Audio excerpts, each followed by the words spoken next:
হেই, তুই আমাকে গুন্ডা দিয়ে ধরে এনেছিস কেন?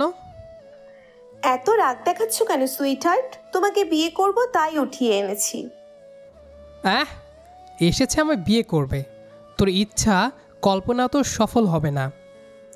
কল্পনাই নয়, আমি বাস্তবেই সম্ভব করব, তাও আবার আজকেই। হ্যাঁ, আজকেই আমি তোমাকে বিয়ে করব ডিয়ার সুইটহার্ট। বিয়ে করা এতই সহজ? আমিও দেখব তুই কি করে আমায় বিয়ে করিস। সেই কতক্ষণ ধরে তুই তুই করেই ডাকছো আর রাগ দেখাচ্ছ। আর একবার যদি তুই করে ডাকো আর রাগ দেখাও তাহলে কিন্তু। তাহলে কি করবি তুই? আমি একথা বলতেই আদিবাব রুমে থাকা গুন্ডাদেরকে ইশারা দিয়ে রুম থেকে বেরিয়ে যেতে বলে। গুন্ডারা রুম থেকে বেরিয়ে গেলে আদিবা রুমের দরজা লক করে আমার কাছে আসে। আদিবা রুমের দরজা লক করে যখন আমার দিকে এগিয়ে আসলো, ওর চোখের দৃষ্টি দেখে আমার মনে হালকা আশঙ্কা জাগলো। এই আদিবাকে আমি চিনি, ও যা বলে তা করে দেখানোর ক্ষমতা রাখে। আমি সামান্য থতমত খেয়েও নিজেকে সামলে নিয়ে বলি, কি করছো? কাছে আসছো কেন? আমি নীলের একেবারে কাছে এসে ওর কাঁধের ওপর হাত রেখে বলি, আর একবার যদি তুমি আমাকে তুই করে ডাকো তাহলে তোমার কপালে কি আছে সেটা কি একবারও ভেবেছো? আমি আদিবার হাত সরিয়ে দিতে চেষ্টা করি, কিন্তু সে সুযোগ না দিয়ে আদিবা আরও চেপে ধরে আমাকে। ছাড়ো আমাকে। সাহস হচ্ছে কি করে আমার গায়ে হাত দেওয়ার? আর তুমি ভুলে যাচ্ছ আমরা এখন এক্স। আমাদের সম্পর্ক বহুকাল আগে শেষ হয়ে গেছে। এক্স তো, কিন্তু নিয়তি হয়তো অন্য কিছু লিখে রেখেছে, তাই না? আর এই যে তুমি এখনো এতটা রাগ দেখাচ্ছ, এটা প্রমাণ করে যে আমার প্রতি তোমার অনুভূতিগুলো আজও শেষ হয়নি নীল। আদিবার কথা শেষ হলে আমি এক ঝটকায় হাতটা সরিয়ে নিয়ে পেছনের দিকে দুপা সরে গেলাম। একদম বাজে কথা বলবে না। আমি রাগ দেখাচ্ছি কারণ তুমি আমাকে জোর করে আটকে রেখেছ, আর তোমার প্রতি আমার কোনো অনুভূতি নেই। থাকলে তোমাকেই বা আমি কেন ছেড়ে যেতাম? আমার কথা শেষ হলে আদিবা ধীরে ধীরে আমার দিকে এগিয়ে আসে। দেখে মনে হচ্ছে মনের মাঝে যেন অনেক জেদ জমে আছে। তুমি আমায় ছেড়ে গিয়েছিলে কারণ তুমি আমায় বুঝতে পারোনি, কিন্তু আমি তোমাকে ছেড়ে যাইনি নীল। আমি বদলে গেছি। এখন আমি জানি কি করে আমার ভালোবাসার মানুষকে কাছে রাখতে হয়। তুমি ভালোবাসো না, তুমি আহ্বান, জোর আর অধিকার দেখাতে চাও। এসব ভালোবাসা নয় আদিবা। আমি কোনোভাবেই তোমাকে বিয়ে করব না। তুমি আমাকে জোর করতে পারো না। আমি জানি জোর করলে ভালোবাসার মানুষ পাওয়া যায় না, কিন্তু আমি এটাও জানি কখনো কখনো ভালোবাসার মানুষকে তার নিজের ভালোর জন্য একটু আটকে রাখতে হয়। আর শোনো, তুমি যদি স্বেচ্ছায় বিয়েটা না করো তবুও হবে, কারণ। আদিবা হঠাৎ থেমে গেল। ওর চোখে একটা রহস্যময় হাসি। নীল বুঝতে পারল এবার আদিবা এমন কিছু বলবে যা ওর জন্য অপ্রত্যাশিত। কারণ কি? আর নতুন কি নাটক শুরু করলে?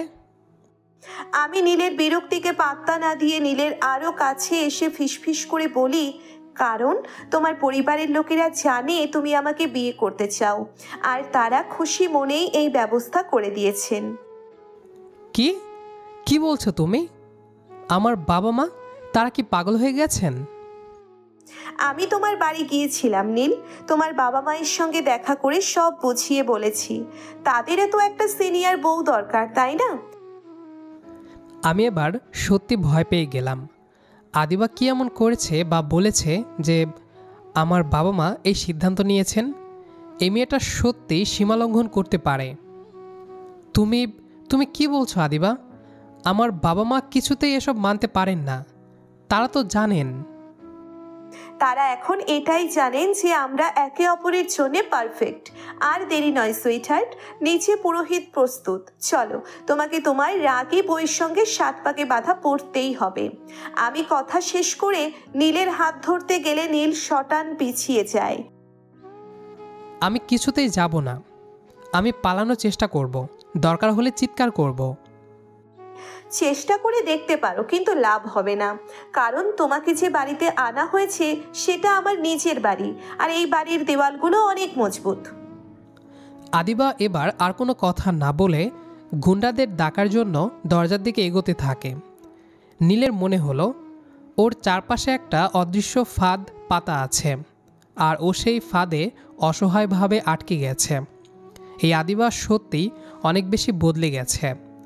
আদিবা দরজা খুলে বাইরে থাকা গুন্ডা দুজনকে ইশারা করতেই আমার ভেতরে জমে থাকা রাগটা যেন হিম হয়ে গেল। আমি জানি মুসলিম বিবাহের বর ও কনের স্বাধীন সম্মতি বা কবুল বলাটা অত্যাবশ্যক, কিন্তু আদিবা কি সেই সুযোগ দেবে? জোর করে বিয়ে করার পরিণতি তো শুভ নয়, কিন্তু এখন তো আমার অসহায়ের মতো আত্মসমর্পণ ছাড়া উপায় নেই। গুন্ডা দুজন ঘরে ঢুকে আমার দুহাত শক্ত করে চেপে ধরল। ছাড়ো আমাকে, জোর করে বিয়ে করা কি ইসলামের চোখে বৈধ? তোমার এই নাটক বেশি দিন চলবে না আদিবা। স্যার, আদিবা ম্যাডামের আদেশ, নিচে চলুন, কোনো ঝামেলা করবেন না।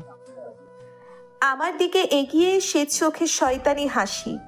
আরে কাবিননামা রেডি আছে সুইটার, তোমার বাবা মাও সাক্ষী হিসেবে নিচে বসে আছেন। তোমার কবুল বলার ব্যবস্থা আমি ঠিকই করে রেখেছি, আর তোমার এক্স গার্লফ্রেন্ড এখন তোমার রাগী বউ হতে চলেছে। মনে রাখবে, জোর করে বিয়ে হলেও এই বিয়ে আমি মানব না। তুমি আমার স্ত্রী হলেও আমি তোমাকে কোনো দিনও স্ত্রীর মর্যাদা দেব না। তোমার সব শর্ত মেনে নিলাম নীল, তোমার রাগ, তোমার উপেক্ষা সবই মেনে নেব, কারণ আমার কাছে তুমিই সব। চলো, দেরি হচ্ছে। আদিবা এবার আমার হাতটা গুন্ডাদের কাছ থেকে নিজের হাতে নিল। সিঁড়ি দিয়ে নামতে নামতে দেখলাম পুরনো আমলের বাড়িটি বাহারি আলো আর ফুলের সজ্জায় সেজে উঠেছে। একটা জিনিস স্পষ্ট, এই নিকা অনুষ্ঠানের আয়োজন সামান্য নয়। সিঁড়ি ভেঙে নিচে নামতেই বিরাট হলরুম, আর সেই হলঘরে চোখ যেতেই আমার পা জমে গেল। সামনে সাজানো বিশাল জায়গা, যেখানে একজন কাজী সাহেব এবং কয়েকজন সাক্ষী বসার জন্য প্রস্তুত। আর ঠিক তার পাশেই উদ্বিগ্ন মুখে বসে আছেন আমার বাবা মা। মা আমাকে দেখেই প্রায় কেঁদে ফেললেন। নীল বাবা, তুমি তুমি ভালো আছো তো? মা, তোমরা এখানে কি করছো? তোমরা এই জোর জবরদস্তির অংশীদার হলে? তোমরা জানো না আদিবার সাথে আমার... চুপ করো নীল, আমার যা করার ভেবে চিন্তে করেছি। আদিবা যা বলেছে তাতে আমাদের মনে হয়েছে এই বিয়েতে তোমার মঙ্গল আছে। চুপচাপ গিয়ে বসো। আমি হতবাক হয়ে গেলাম। আদিবা কি করেছে? কি করে সে আমার জন্মদাতাদের এভাবে ভুল বোঝালো? এটা তো শুধু আবেগের কথা নয়, এ তো রীতিমতো পরিবারকে হাত করার চক্রান্ত। আদিবা এবার আমাকে প্রায় টেনে নিয়ে কাজীর সামনে বসালো। সে নিজেও বসল। কাজী সাহেব আনুষ্ঠানিকতা শুরু করলেন। প্রথমে আদিবার পক্ষ থেকে ইজাব পেশ করা হলো। এবার আমার পালা। নীল সাহেব, আপনার অভিভাবকের সম্মতিতে এবং আপনার নিজের পূর্ণ জ্ঞানে আপনি কি আদিবা আক্তারকে নির্ধারিত মোহরের বিনিময়ে আপনার স্ত্রী হিসেবে কবুল করছেন? পুরো হলঘরের নীরবতা যেন আমাকে গিলে খাচ্ছিল। আমার বাবা মা, আদিবা, সাক্ষী সবাই আমার উত্তরের জন্য অপেক্ষা করছিল। আমি তখন নীলের কানে ফিসফিস করে বললাম, কবুল বলো নীল, নইলে বাবা মায়ের সম্মান যাবে। তুমি কি চাও, তাদের এই বয়সে সমাজে অসম্মান হোক? আদিবার এই ভয় দেখানো কথাগুলো যেন বিষের মতো কাজ করল। আমি বাবা মায়ের দিকে তাকালাম। তাদের করুণ মুখ দেখে বুঝতে পারলাম আদিবা হয়তো তাদের ব্ল্যাকমেল করেছে। এই মুহূর্তে কবুল না বললে আরও বড় কোনো ঝামেলা হতে পারে, যাতে তাদের মুখ ছোট হবে। আমার জেদের চেয়ে তাদের সম্মান আমার কাছে বেশি মূল্যবান। কবুল। আদিবার মুখে সেই বিজয়ী হাসিটা আবার ফুটে উঠল। কাজী সাহেব দ্বিতীয় ও তৃতীয়বারের জন্য প্রশ্ন করলেন, আর প্রতিবারই আমি একই অসহায় কবুল উচ্চারণ করলাম। আমার জীবনে এই তিনটি শব্দ ছিল সবচেয়ে তিক্ত আর যন্ত্রণাদায়ক। কাজী সাহেব যখন ঘোষণা করলেন নিকাহ সম্পন্ন হল, তখন আদিবা আমার দিকে তাকিয়ে আবারও সেই কঠিন সত্যটা বলল, দেখো, বলেছিলাম না তুমি আমার স্বামী। তুমি হয়তো আমার কাবিননামার বউ আদিবা, কিন্তু তোমার মতো একজন সিনিয়র রাগী এক্স গার্লফ্রেন্ড কোনোদিনও আমার হৃদয়ের বউ হতে পারবে না। আমার প্রতিশোধ বাকি রইল। আমি অপেক্ষা করব নীল, তোমার ভালোবাসার জন্য আর তোমার প্রতিশোধের জন্যেও। নিকাহ সম্পন্ন হওয়ার পর কিছুক্ষণের জন্য আমি পাথরের মতো বসেছিলাম। সবাই আনন্দ করছে, আদিবার আত্মীয় স্বজনেরা অনেক অভিনন্দন জানাচ্ছে, আর আমার বাবা মা তারা যেন একটা অস্বস্তিকর অবস্থার মধ্যে পড়ে গেছেন। আমাকে দেখেই বুঝতে পারছিল তাদের চোখজোড়া অনুশোচনায় ভরা। অনুষ্ঠান শেষে আদিবা যখন আমার হাত ধরে গাড়িতে উঠল, আমার ইচ্ছে হলো ওর হাতটা ছুঁড়ে ফেলে দিই, কিন্তু গাড়িতে বাবা মাও ছিলেন, তাই নিজেকে শক্ত করে ধরে রাখলাম। গাড়ি যখন আমাদের বাড়ির সামনে এসে থামল, রাত তখন বেশ গভীর। আদিবা নামতেই আমার বাবা মা দ্রুত গাড়ি থেকে নামলেন। বাবা নীল, তুমি এমন মন খারাপ করে থেকো না, আমরা যা করেছি তোমার ভালোর জন্যই। থামো মা, তোমরা আমার ভালোর জন্য কি করেছ সেটা আমি বুঝি। আমার জীবনটা তোমরা একজনের হাতে তুলে দিয়েছ, যাকে আমি ঘৃণা করি। আদিবা তোমাদের কি বলেছিল? টাকার লোভ দেখিয়েছিল নাকি ভয় দেখিয়েছিল? বলো। নীল, তোমার বউ সামনে দাঁড়িয়ে আছে, আর একটাও বাজে কথা বলবে না। চুপচাপ ঘরে চলো। বউ?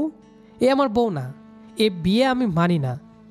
এই বলে আমি দরজার দিকে পা বাড়ালাম। নীল, কোথায় যাচ্ছ? এখন তো তুমি যেতে পারো না। আমরা স্বামী স্ত্রী, আমাদের বিয়ে হয়েছে, আজকে আমাদের বাসর রাত। আমি আদিবার চোখের দিকে তাকালাম। ওর চোখে তখন জেদ আর অধিকারের মিশ্রণ। বাসর ঘর? তোমার মাথা খারাপ হয়ে গেছে আদিবা?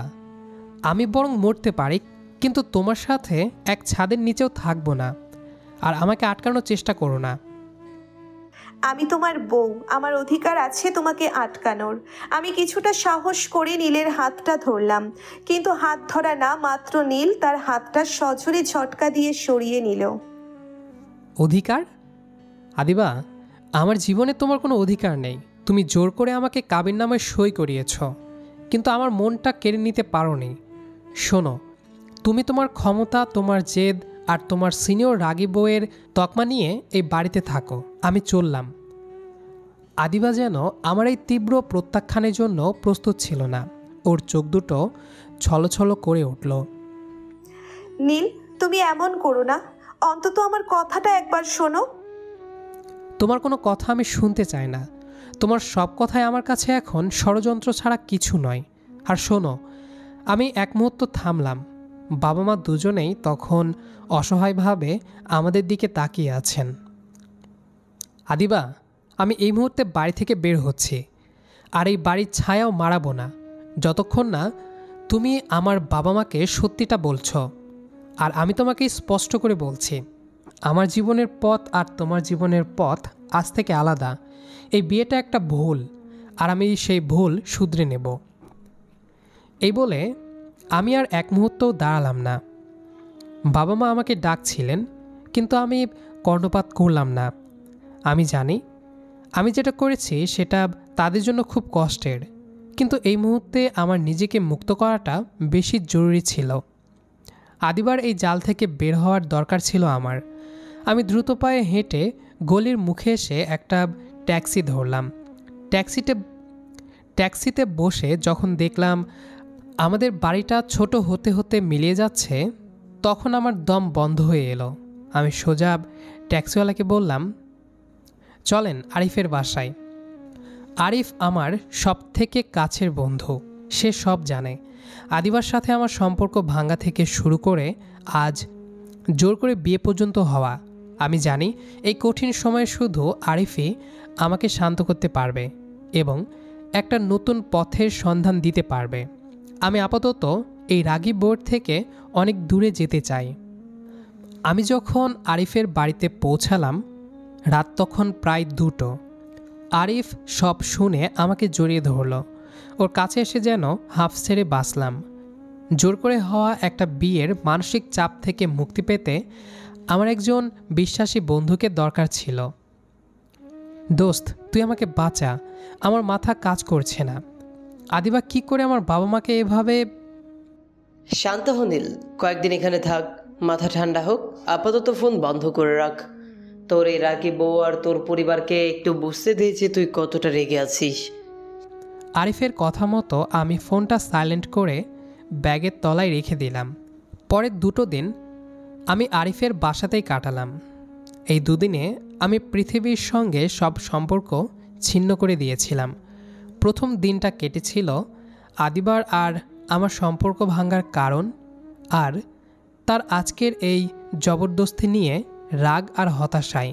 কিন্তু দ্বিতীয় দিন বিকেল থেকে আমার মনটা কেমন যেন খা খা করতে শুরু করলো। সারাদিন আরিফের সাথে কথা বলেও যখন একা হলাম তখন মনের মধ্যে বারবার একটা পুরনো অনুভূতি উকি দিচ্ছিল, একটা অদ্ভুত শূন্যতা যেটা আগে কখনো অনুভব করিনি। তখনই হঠাৎ মনে পড়ল আদিবার কথা। হ্যাঁ, সে রাগী, একরোখা আর সিনিয়র, কিন্তু তার হাসিটা, তার কপালে যখন দুশ্চিন্তার ভাঁজ পড়ত তখন তাকে কেমন লাগতো। এই 2 দিনে সে নিশ্চয়ই খুব চিন্তায় আছে, বারবার ফোন করেছে, নিশ্চয়ই আমার জন্য। আমি নিজেকে ধমক দিলাম, নীল তুই কি ভাবছিস যে তোকে জোর করে বিয়ে করলো তার জন্য তোর মন খারাপ হচ্ছে?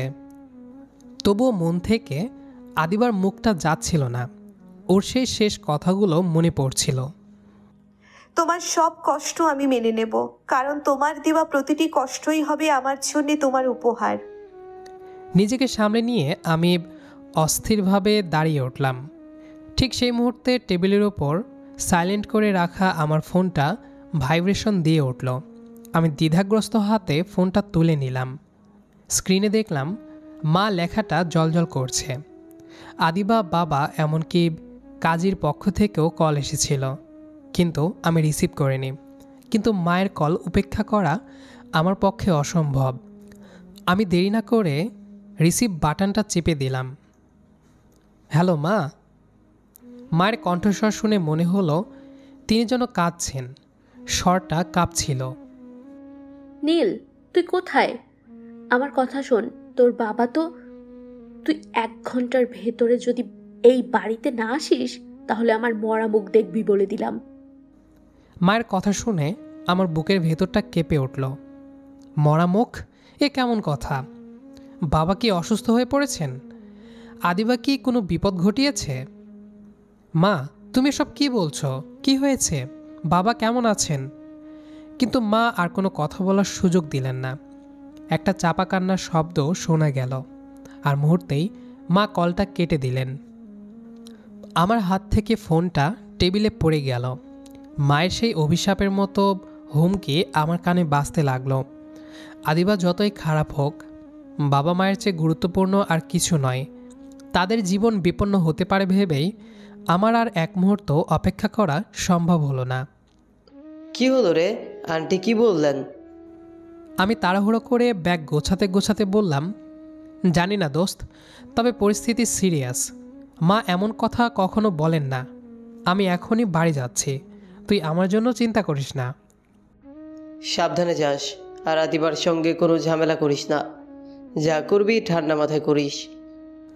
আমি শুধু মাথা নেড়ে আরিফের বাসা থেকে দ্রুত বেরিয়ে এলাম। একটা ট্যাক্সি ধরে সোজা বাড়ি পথে। গাড়িতে বসে তখন আমার একটাই চিন্তা, বাবা মা কেমন আছেন, আর আদিবা, তার উপস্থিতি কি এইসব সমস্যার কারণ? তবে একটা জিনিস নিশ্চিত, এই বাড়িতে পা রাখলে আদিবার সঙ্গে আমার শেষ ফায়সালা হবেই। ট্যাক্সি থেকে নেমে আমি প্রায় ছুটতে ছুটতে বাড়ির দরজায় পৌঁছালাম। আমার বুকটা ধড়ফড় করছিল। মায়ের সেই ভয়ঙ্কর হুমকি আর আদিবাকে ঘিরে অজানা আশঙ্কা। আমি জোরে ধাক্কা মেরে দরজা খুলতেই দেখলাম বাবা মা দুজনেই ড্রয়িং রুমে বসে আছেন। তারা সুস্থ দেখে প্রথমে স্বস্তি পেলাম, কিন্তু পরের মুহূর্তেই আমার বাবা সশব্দে উঠে দাঁড়ালেন। তার চোখে মুখে রাগ, হতাশা আর অপমানের ছাপ স্পষ্ট। বাবা, তোমরা ঠিক আছো তো? মা, তুমি? আমার কথা শেষ হওয়ার আগেই বাবা দ্রুত এগিয়ে এসে আমার গালে সজোরে একটি থাপ্পড় বসিয়ে দিলেন। থাপ্পড়ের শব্দে পুরো ঘর যেন কেঁপে উঠল। আমার কান ভো ভো করছিল, কিন্তু তার চেয়েও বেশি কষ্ট হচ্ছিল অপমানের। বাবা কখনো আমার গায়ে হাত তোলেননি। কোথায় ছিলি তুই? কোন মুখে জিজ্ঞেস করছিস আমরা কেমন আছি? তোর জন্য এই দুদিন আমাদের কি অবস্থা হয়েছে একবার ভেবে দেখেছিস? বাবা, তোমরা সুস্থ আছো সেটাই যথেষ্ট, কিন্তু তুমি তোর জন্য তোর মা সারাক্ষণ কেঁদেছে, আর এই বাড়িতে একটা নতুন বউ এসেছে, তুই তাকে ফেলে চলে গিয়েছিস। কোথা থেকে শিখলি তুই এসব অসভ্যতা? আমরা এত কষ্ট করে তোর বিয়ে দিলাম, আর তুই কিনা ভাসরাতেই ঘর ছেড়ে পালায়ন করলি।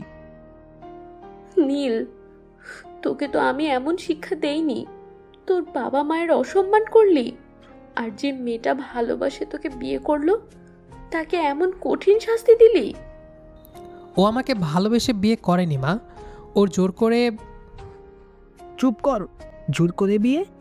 মেয়েটা যদি জোর করে বিয়ে করে থাকে তবে তোর কি ক্ষতি করেছে?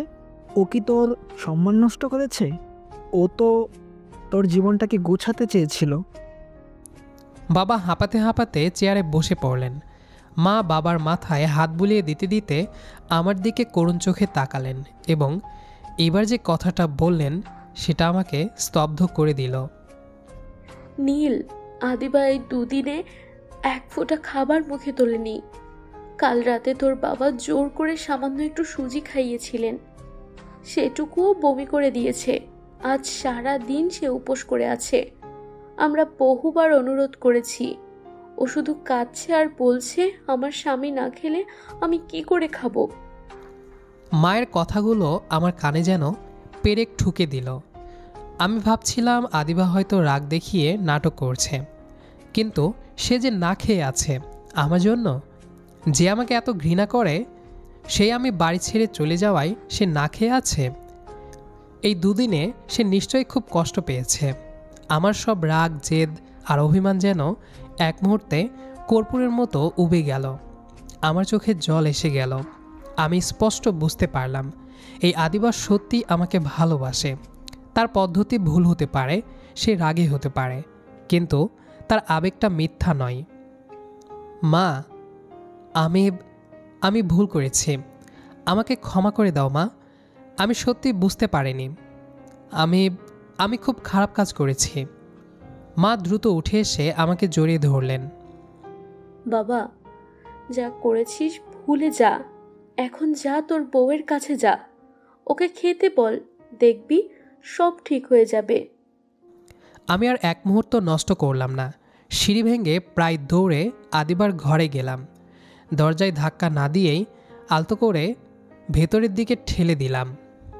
আদিবার ঘরটা আবঝা আধারে ঢাকা, একটা মৃদু আলো জ্বলছে। আদিবা খাটের ধারে বসা, সে আমার দিকে পেছন ফিরেছিল। সে জানালার বাইরে শূন্য দৃষ্টিতে তাকিয়ে আছে। তার মাথার চুলগুলো এলোমেলো, আর তার কাঁধ দুটো মাঝে মাঝে কেঁপে উঠছিল, নিঃশব্দে কান্নার লক্ষণ। আমি আস্তে করে দরজাটা বন্ধ করে দিলাম। আদিবা। আমার কণ্ঠস্বর শুনে আদিবা চমকে উঠল।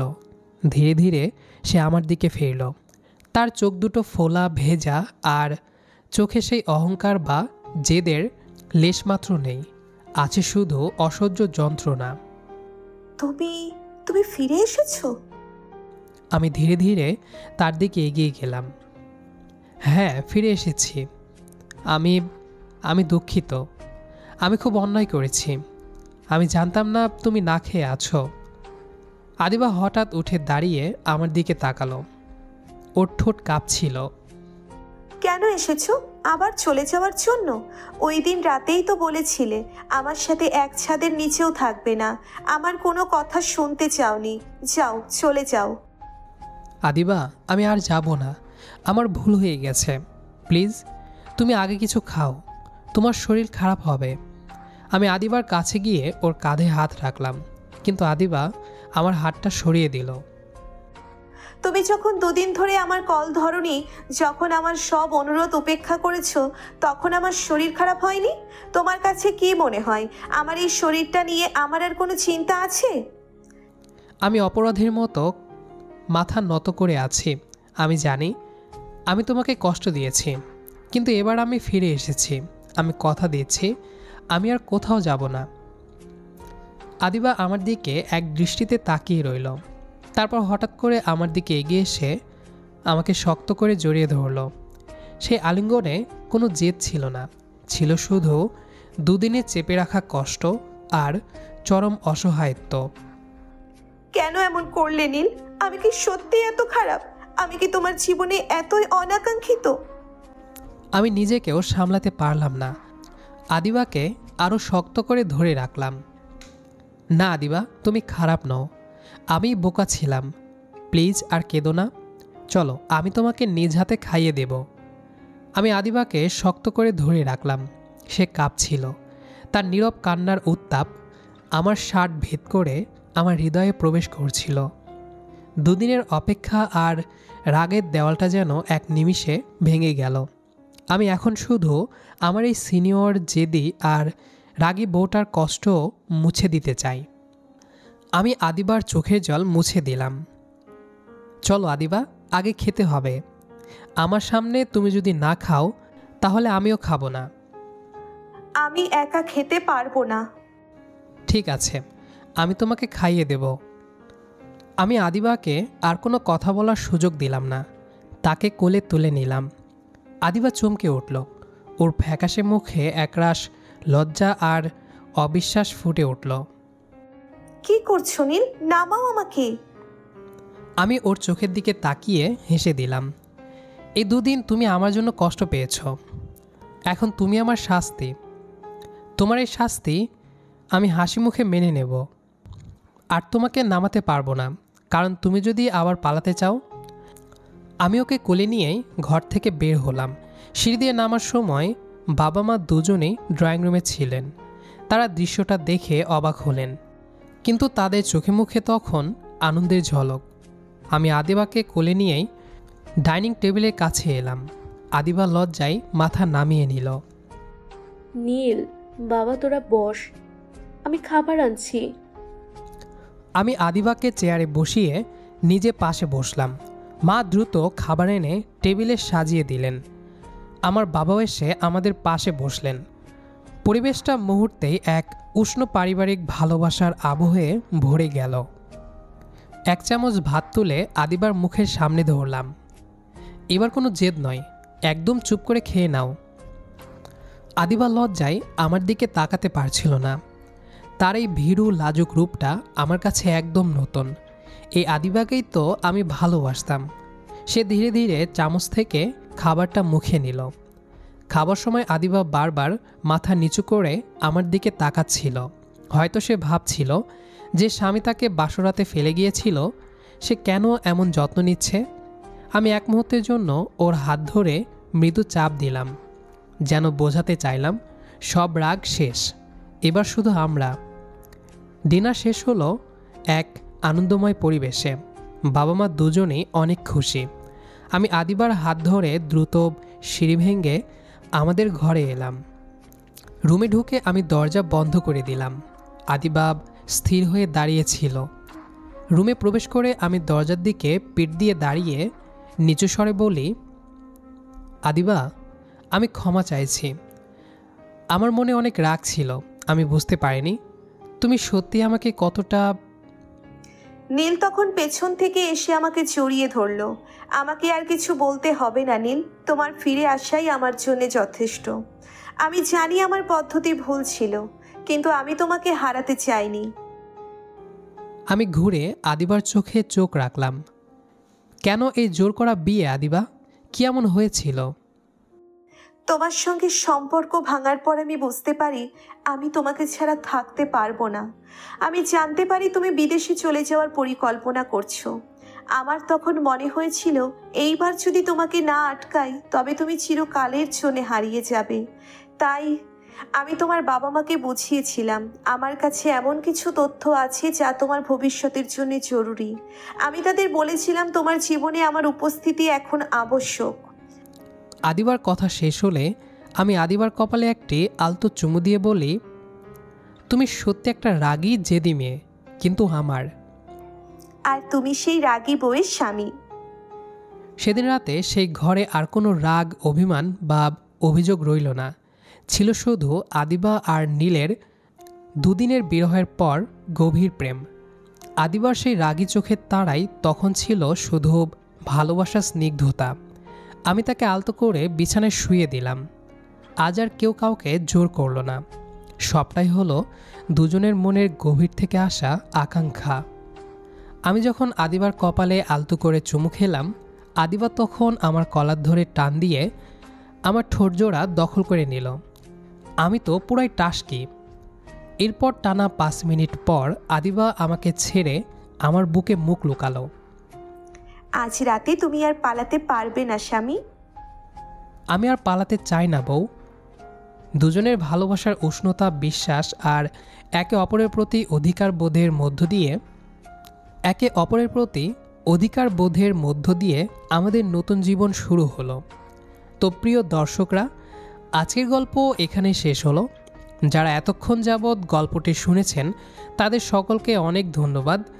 আর গল্পটা কেমন লাগলো ও নেক্সটে কী ধরনের গল্প চান অবশ্যই তা কমেন্টে জানাবেন। আর লাইক, সাবস্ক্রাইব ও শেয়ার করতে ভুলে যাবেন না কিন্তু। তাহলে সবাই পরবর্তী গল্পের জন্য অপেক্ষা করুন।